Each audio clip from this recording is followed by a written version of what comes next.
It was always a bit dodgy when the Special Branch were around, whether you were allowed to smoke dope or not.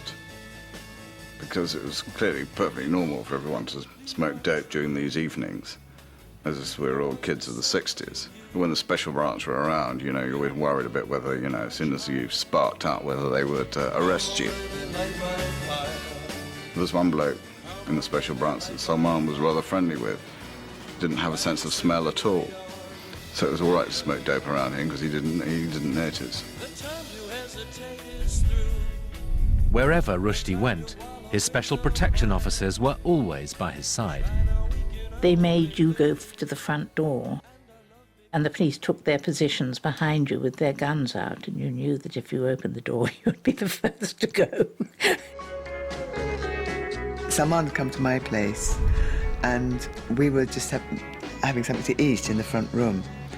And the police were in the back room, and the cat came too quickly through the cat flap, like, rat, rat, rat, rat. And the police were all pointed their guns at this cat. But sometimes the police weren't quite so alert. I remember one night when they all went, sitting on my sofa and realising I'd sat on a gun. And I ran out of the house, waving this gun around, and knocked on the door of the police car and said to the bloke, "Yeah, mate, I think you've left your shooter behind." And he got he went white.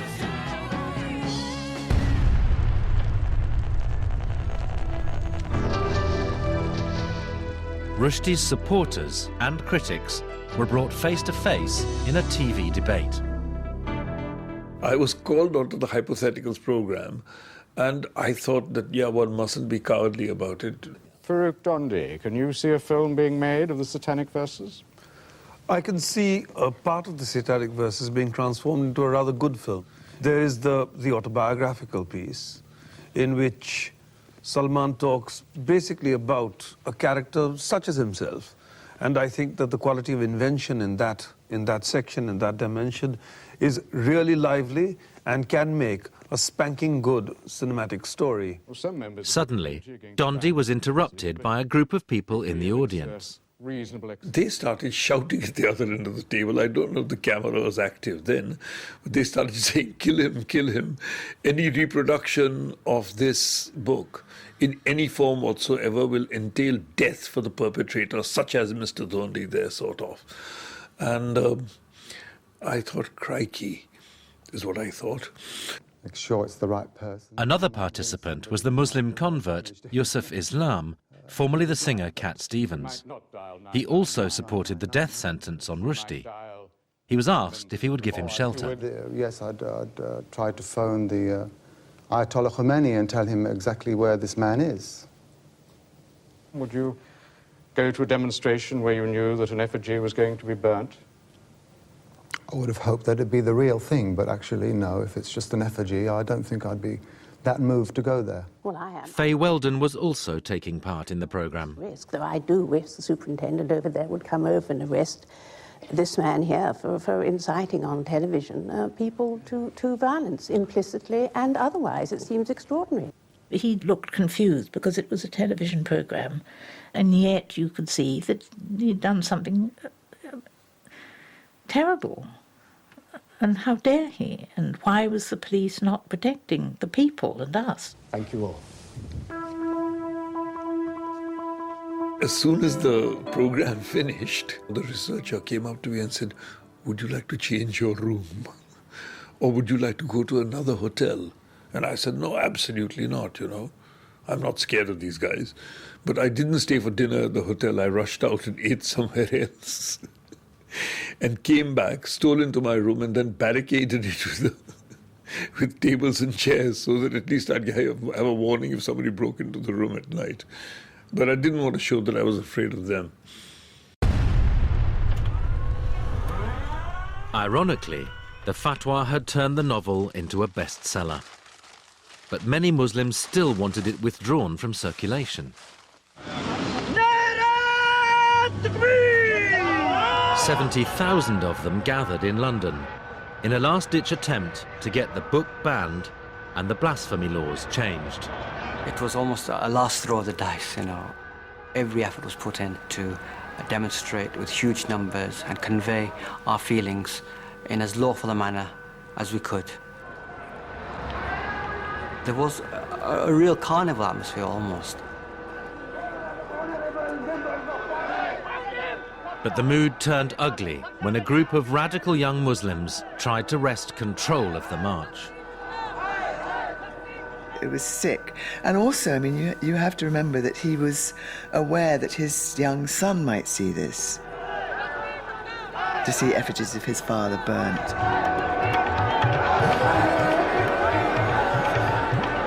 I saw that, and that's pretty shocking. And it drives it home pretty hard. The whole thing up in flames, that's pretty hard to get out of your mind. That certainly has always stuck with me.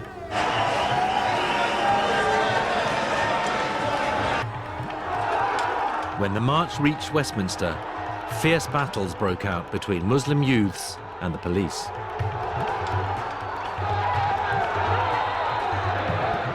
It gave the lie to a lot of the stuff he wrote, sympathizing with the Muslims and British racism and anti-Thatcherism and anti-conservatism. The people who were victims in his book had become his oppressors, and the people who were vilified in his books had become his saviors. But he couldn't see the irony of that, you know. He wanted to persist in being the champion of the Muslim immigrants from Mirpur, who were the ones who wanted to kill him. It was almost a high point of the whole Satanic versus controversy. We quickly realized that, you know, this book was not going to be pulped. The British government had no intention of extending the blasphemy law. You know, the Satanic verses was here to stay. Iran is in mourning for its political and spiritual leader, Ayatollah Khomeini, who died last night. Seldom, if ever, can the world have witnessed such a display of mass grief. Sweeping aside the guards, the mourners took possession of the body of the man they called their father. Because Ayatollah Khomeini died, nobody had the courage or the political authority or the means, in a way, the theological means to basically challenge this fatwa. The Ayatollah Khomeini took it with him to his grave, effectively. The fatwa was here to stay. The outlook for Rushdie was bleak. To make matters worse, by the summer of '89, the tide of public opinion and some writers were turning against him. He'd always been a controversial figure, and not always somebody who was totally liked by everyone. And after the initial moment of surprise at the book burnings and then the fatwa, all those, if you like, old problems also resurfaced. And people who either didn't like his work or didn't like him for one reason or another decided that, you know, we'd supported him long enough. There was an enormous amount of racism around this, that he was an Indian stroke Pakistani Muslim. He was not born in Britain. And what right did he have to have so much money spent on him?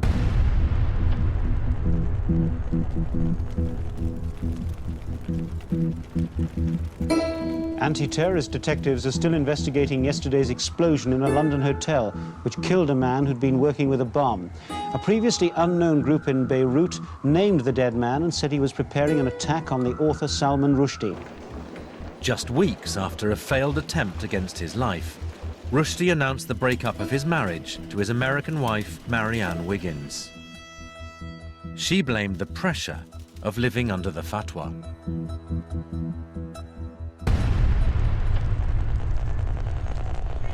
In September 1990, more than 18 months after the fatwa, diplomatic relations between Iran and Britain were partially and quietly restored. Rushdie was still in deep hiding, and he'd had no direct contact with the government. In a year and a half, nobody in the Foreign Office had made a phone call, never mind a meeting. You know, you're taken into police protection. It's something that's been on the front page of every newspaper of every country in the world. Everyone imagines that he's having conversations with the government, somebody's talking to him about this. Just even in terms of saying, a bit of support, a bit of, hang in there where, the time will come.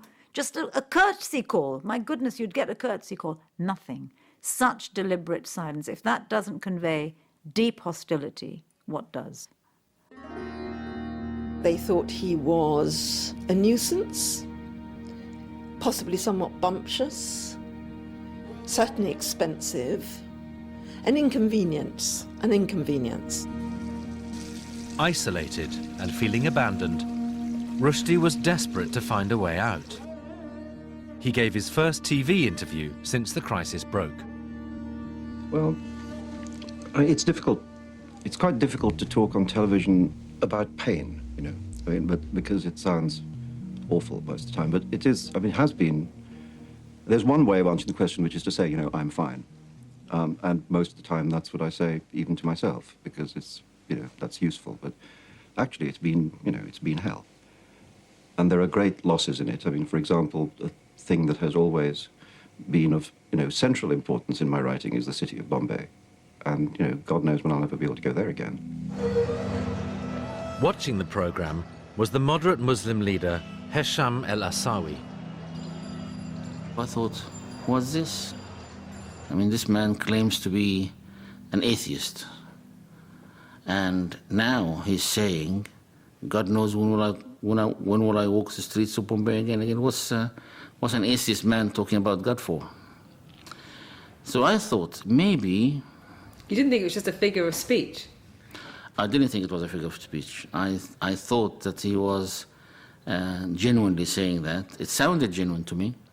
Asawi called the programme and passed on his details. The following day, Rushdie called him back. And he would phone me almost every night for a pretty long time. I calculate about something like 60 hours of phone calls. Must have cost him a lot.